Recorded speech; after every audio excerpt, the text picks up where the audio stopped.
Hello everyone. In the previous video about the respiration in plants, we discussed about the aerobic and anaerobic respirations, and today we are going to start our next topic, that is glycolysis.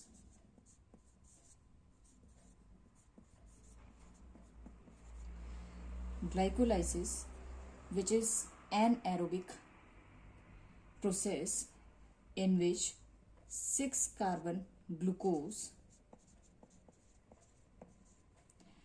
gets converted into 3-carbon compound, that is pyruvic acid.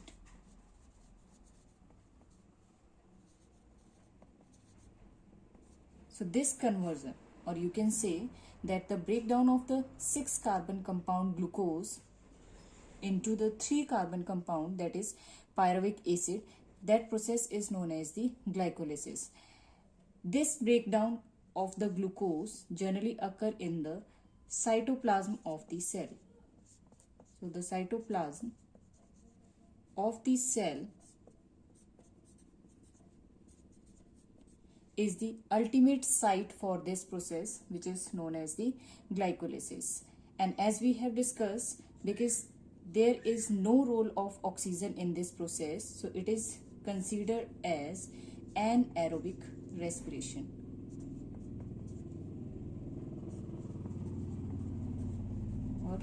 Anaerobic process. So for the conversion of this glucose into 3-carbon pyruvic acid, it includes the number of steps there along with the number of enzymes that we are going to discuss in detail. So we will start from the glucose,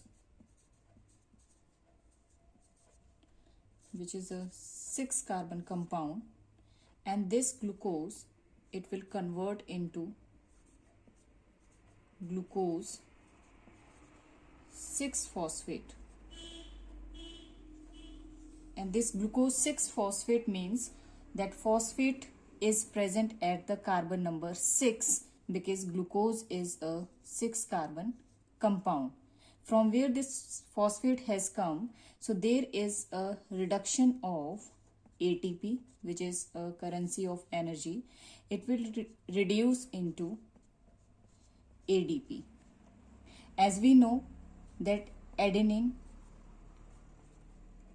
that consists 3-phosphate is there for the formation of ATP. That's why we call it adenosine triphosphate. So whenever there is a reduction of this ATP, the first bond, it will break from here, and this phosphate, it will release from the adenosine triphosphate, and that phosphate will attach at the 6 carbon of the glucose, and at the same time the ATP that will convert into ADP. For this process we require a first enzymes, and that first enzyme is known as the phosphorylase.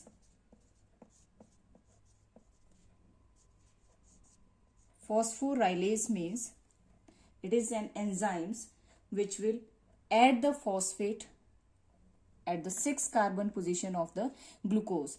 Another enzyme, that is a hexokinase, or you can say that phosphorylase and the hexokinase, they will work in a same way for the addition of this phosphate from the adenosine triphosphate in the glucose at carbon number 6. After this, now our the second step is that glucose 6-phosphate will convert into fructose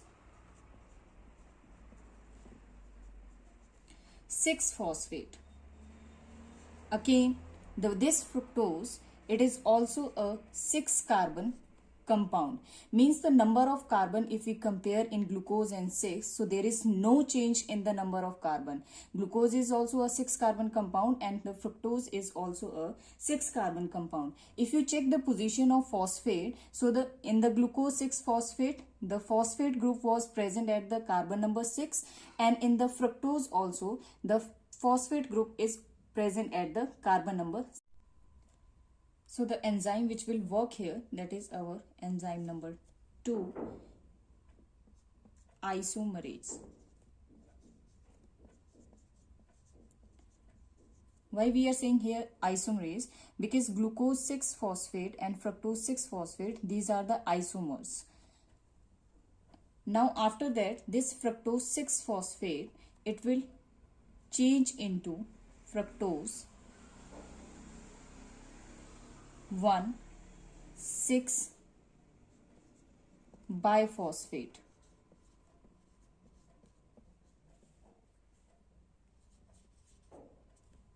Again we have to see what kind of change has been occurred here. See, earlier also it was fructose 6-carbon compound. Here is also fructose, which is 6-carbon compound. Earlier there was only one phosphate which was at carbon number 6, but now as we have written here that it is a biphosphate, it means that there is a 2 phosphate. One phosphate is on the carbon number 1 and the second phosphate is present on the carbon number 6. Now from where this additional phosphate has come, again there is a reduction of ATP into ADP. It means that when this ATP gets reduced, it will release one phosphate and that phosphate will come and attached on the carbon number 1. The enzyme again which we are going to use here, because there is an addition of phosphate group, so we will have the enzyme here which is known as the phosphorylase. This is our enzyme number 3. Now this fructose 1,6-biphosphate, it will convert into 3-carbon compound with the help of an enzyme which is called aldolase. So this 6-carbon compound, which is a fructose, it will first make here, that is called glyceraldehyde.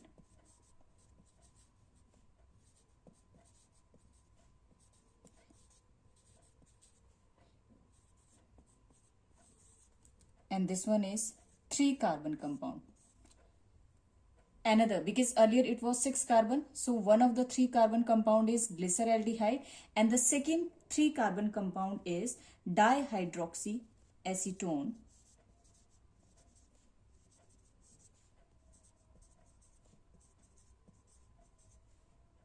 phosphate.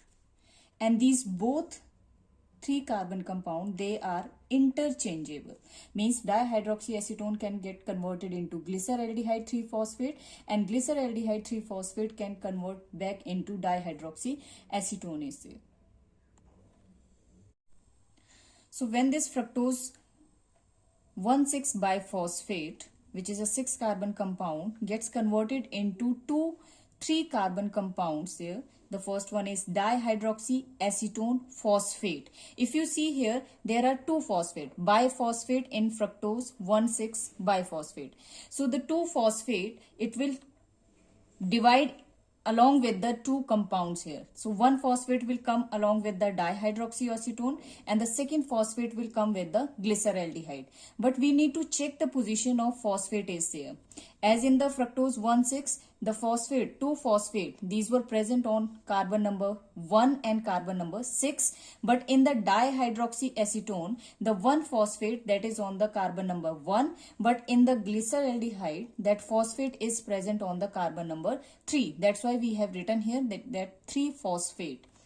After that, this glyceraldehyde, it will proceed further in the reactions. We are not considering the dihydroxyacetone right now, because when this splits into 2 compounds, this is the first one, that is glyceraldehyde, which will continue the further process till they make the pyruvic acid. And once these all the glyceraldehyde molecules that converted into the pyruvic acid, after that these dihydroxyacetone, it will get converted into glyceraldehyde. Again the same process will continue and we will get the one more pyruvic acid. So that we are going to discuss now in this process. So now this glyceraldehyde 3-phosphate, it will convert into 1,3-biphospho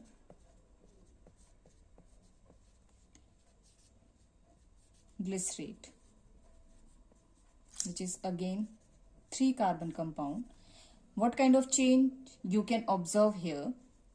Earlier there was only one phosphate, but as we have written here biphosphoglycerate, it means that there are two phosphate. One is at the carbon number 1 and the second phosphate is on the carbon number 3.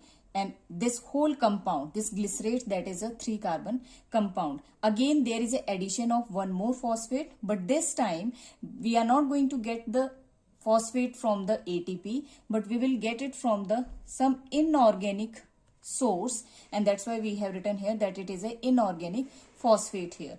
Again the there is a reduction of NAD positive into NADH2.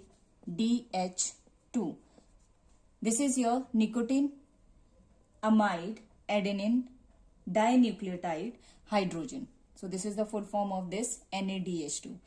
After that, this 1,3-biphosphoglycerate, it will change into 3-phosphoglycerate, which is again a 3 carbon compound. So for the formation of this 3-phosphoglycerate, the one of the phosphate which will release from here, that phosphate is used by this ADP and it will convert into ATP.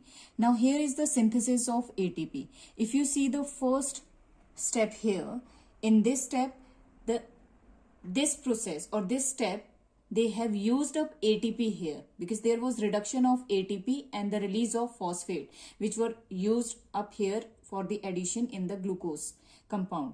Second ATP were used up here. So in the first step, some of these steps there, the ATP being used up, but now this is the time when there is a payoff. Payoff means there is a synthesis of ATP is there from the ADP. After this 3-phosphoglycerate, which will turn into 2-phosphoglycerate.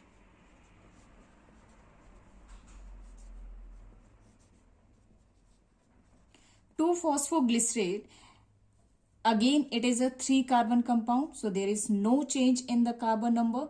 But if you see the position of phosphate is here, in the 3-phosphoglycerate there is only one phosphate which is at the carbon number 3, and in the 2-phosphoglycerate again it is a 3 carbon compound.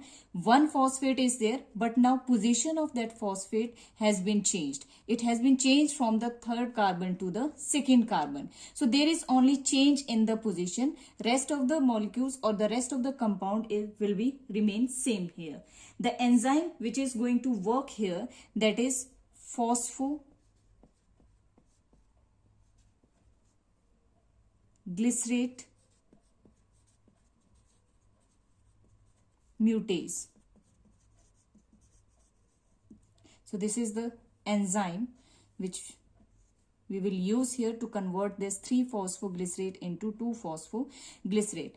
After that, this 2-phosphoglycerate, it will turn up into phosphoenol pyruvate,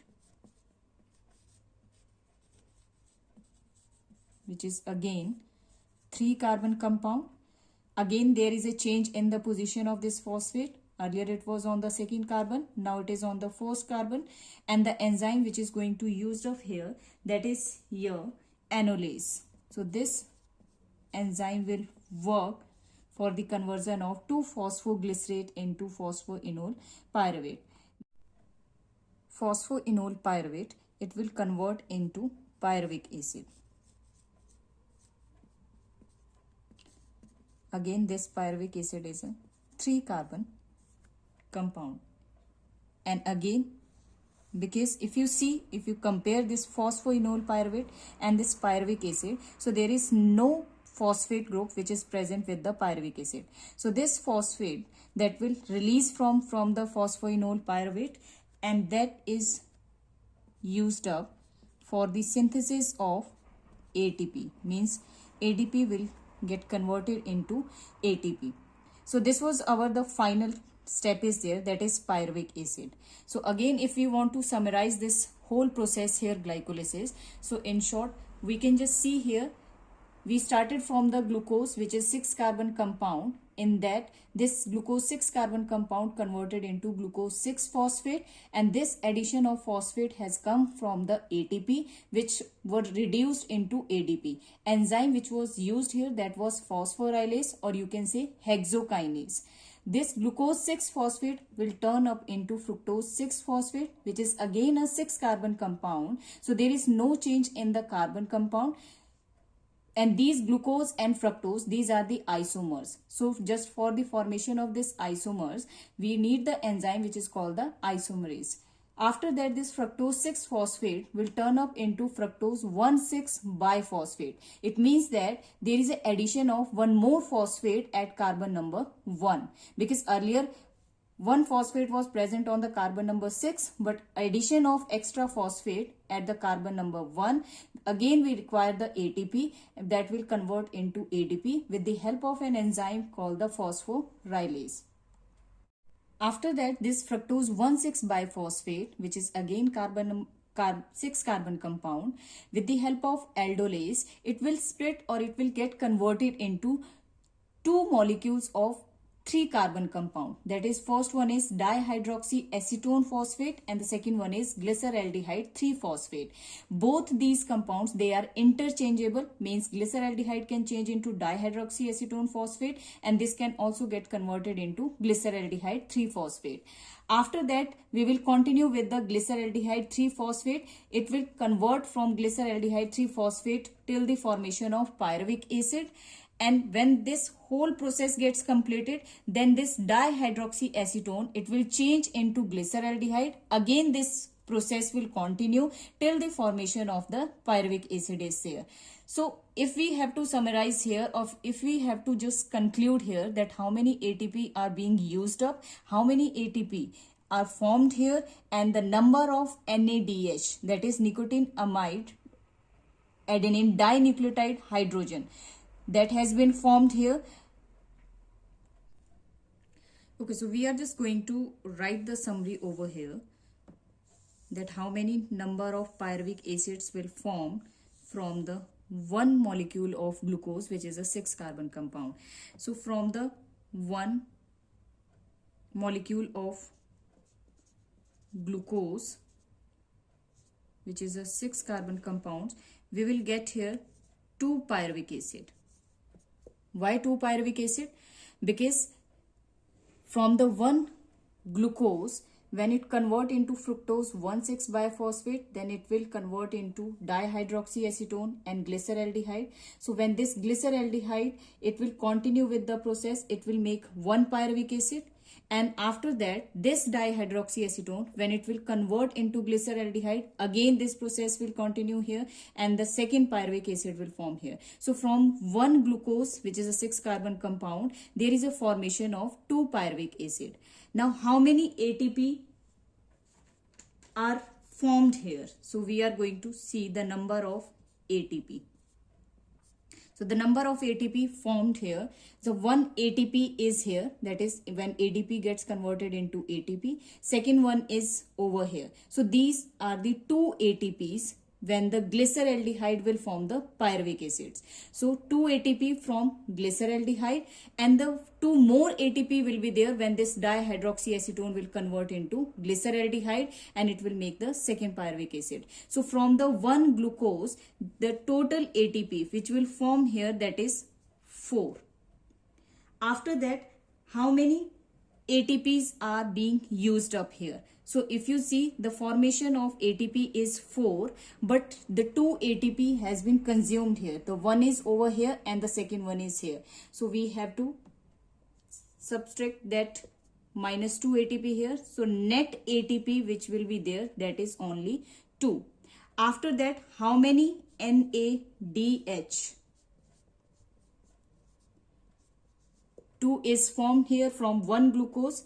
So just let's check out here. So one NADH is formed here when glyceraldehyde will convert into pyruvic acid. Second NADH will form when this dihydroxyacetone will convert into glyceraldehyde. Again this process will continue and there is a formation of pyruvic acid. So from one glucose there is formation of 2 NADH2. One more thing which you need to remember over here, So 1 NADH,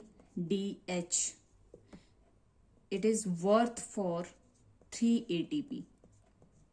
Means this is not the direct formation of ATP. These are in cash form. These are in the check form is there, that 1 NADH can give you the 3 ATP. So if there is a formation of 2 NADH, it means that total number of ATP which we are going to get here, that is 6 ATP. So gross ATP, if we have to check here, so gross ATP will be 8, because 6 from the 2 NADH and the 2 which is here.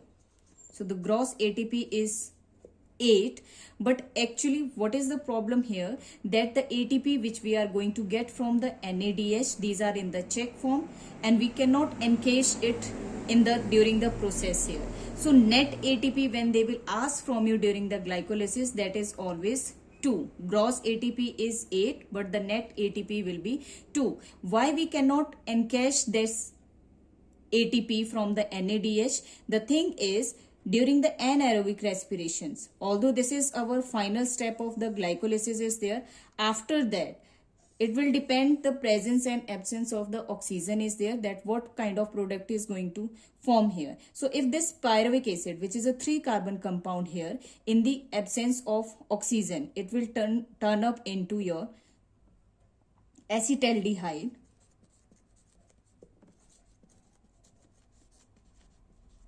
And this acetaldehyde, it will form the ethanol.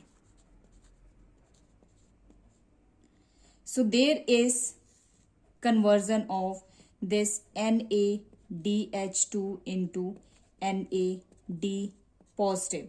So 1 NADH2 which has formed here, and it was worth for 1 NADH was worth for the 3 ATP, but that was in the check form. We cannot utilize it immediately. The reason is because these check form, the time which we get to encache it, before that this NADH, that is back converted into NAD positive when this pyruvic acid form the acetaldehyde, and this acetaldehyde gets converted into ethanol. So that's the reason is here, that before the encashment it gets converted back into the NAD positive. So the net gain ATP will remain same, that is the 2 is here.